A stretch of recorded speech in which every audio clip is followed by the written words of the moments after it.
মুহূর্তে আমাদের প্যানেলিস্ট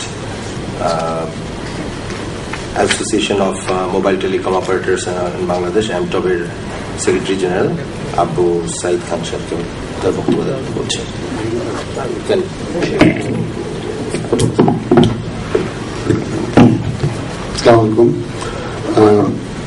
সুমনের বক্তব্যের রেশ ধরে একটু বলি, উভয়ের সাথে মোবাইল ইন্ডাস্ট্রির একটা জায়গায় মিল আছে, সেটা হচ্ছে ইমেজ প্রবলেম।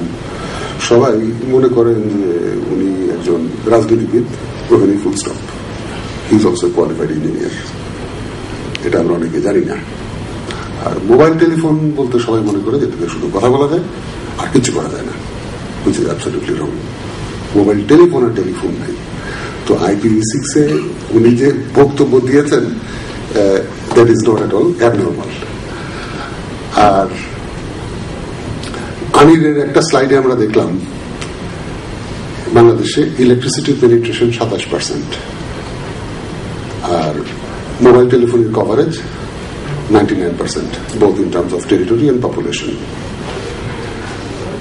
এখন বারবার প্রশ্ন উঠছে যে ব্যান্ডউইথের দাম কমানো হয়েছে, তো ইন্টারনেটের বাংলাদেশের সবচেয়ে বড় বাহন হচ্ছে মোবাইল নেটওয়ার্ক, ইন্টারনেটের চার্জ কেন কমছে না? অত্যন্ত যুক্তিসঙ্গত প্রশ্ন। কিন্তু তার পেছনের যে বাস্তবতা সেটা হচ্ছে যে প্রতিটি সংযোগ বিক্রির ক্ষেত্রে মোবাইলের ডাটা ভয়েস বলে কোনো সেগ্রিগেশন নেই। প্রতিটি সংযোগ বিক্রির সময় প্রায় 1000 টাকা পর্যন্ত ভর্তুকি দিয়ে অপারেটরদেরকে সংযোগ বিক্রি করতে হচ্ছে। It is being subsidised fundamentally. এটা হচ্ছে প্রথম কারণ। দ্বিতীয় কারণ, যেটা সুমন বারবার বলছিল যে বাধার কথা, অনিরের প্রেজেন্টেশনে খুব চমৎকার ভাবে পুর্জির কথা বলা হয়েছে। যে কথাটা অনির আরেকটু খোলা করে বলতে পারত সেটা হচ্ছে যে পুর্জির সবচেয়ে বড় সার্থকতা, যেটা মাননীয় প্রধানমন্ত্রী উদ্বোধন করলেন, যে কৃষক এবং চিনিকলের মাঝখানে যে মধ্যস্বত্বভোগী তাদেরকে সম্পূর্ণভাবে এলিমিনেট করে দেওয়া হয়েছে। এটাই হচ্ছে পুর্জির সবচেয়ে বড় সার্থকতা। SMS মোবাইল ফোন এটা গৌণ। এই যে মাঝখানে মধ্যস্বত্বভোগীদেরকে পুরো প্রক্রিয়া থেকে বের করে দেওয়া, এটাকেই বলা হয় গুড গভর্নেন্স। সেখানে টেকনোলজি একটি টুল মাত্র। তো ইন্টারনেটের ব্যান্ডউইথের ক্ষেত্রে যেটা সুমন বলছিল যে গত 3-4 বছরে আমরা দেখলাম যে শুধু নীতিমালা বিভিন্ন পরিবর্তন হয়। এই ইন্টারনেট ব্যান্ডউইথের ক্ষেত্রে একজন ISP এবং ইন্টারনেট ক্যারিয়ারের মাঝখানে একটি মধ্যস্বত্বভোগী দাঁড় করানো হয়েছে, তার নাম হচ্ছে IIG। এই মধ্যস্বত্বভোগী দ্বারা হওয়ার কারণেই ISPদের পক্ষে ইন্টারন্যাশনাল ক্যারিয়ারদের সঙ্গে সুলভ মূল্যে নেগোশিয়েট করে ব্যান্ডউইথ ক্রয় করা সম্ভব হয় না। গভর্নমেন্টের মাইন্ডসেটের কথা বারবার বলা হচ্ছিল, অনেক চেঞ্জ হয়েছে, কোনো উদাহরণ দেওয়া হয়নি। আমি উদাহরণ দেব, টেলিযোগাযোগ মন্ত্রণালয়ের সচিব সাহেব আছেন, আপনারা যদি MOPTর ওয়েবসাইটে যান দেখবেন, আমার স্মরণে পড়ে না যে ডাক টেলিযোগাযোগ মন্ত্রণালয় আজ পর্যন্ত কোনোদিন এই কাজ করেছে কিনা, যেটা এখন হয়েছে। পাবলিক কনসালটেশন, গণশুনানি, বেশ কয়েকটি লাইসেন্স প্রদান করা হবে এবং ডাক টেলিযোগাযোগ মন্ত্রণালয় সেখানে জনগণের মতামত আহ্বান করেছে। হুকুম দিচ্ছে না, জনগণের সাথে কথা বলছে। মাইন্ডসেটের শিফট যদি বলেন, আমি বলবো এটা প্যারাডাইম শিফট।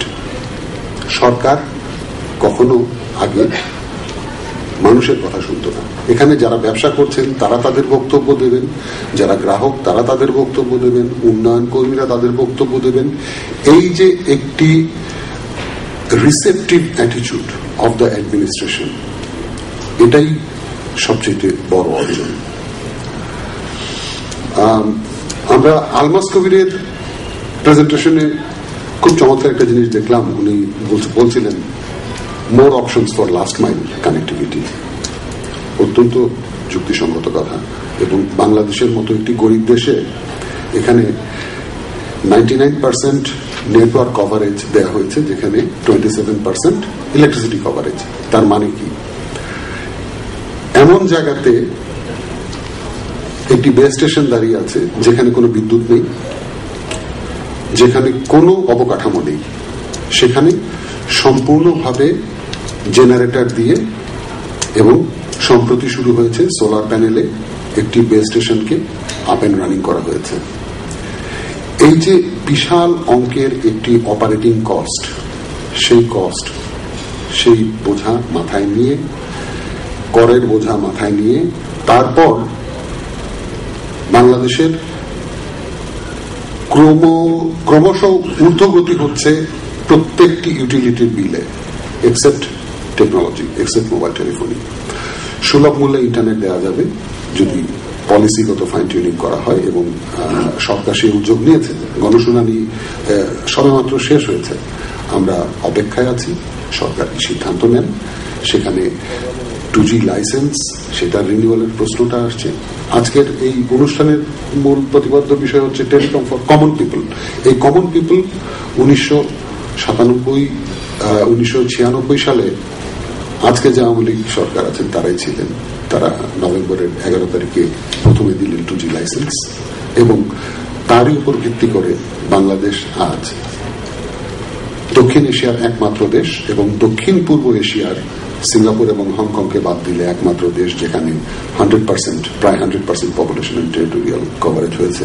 সো সরকারের এই যে নীতি, সেই নীতির কারণেই কিন্তু সেটা হয়েছে।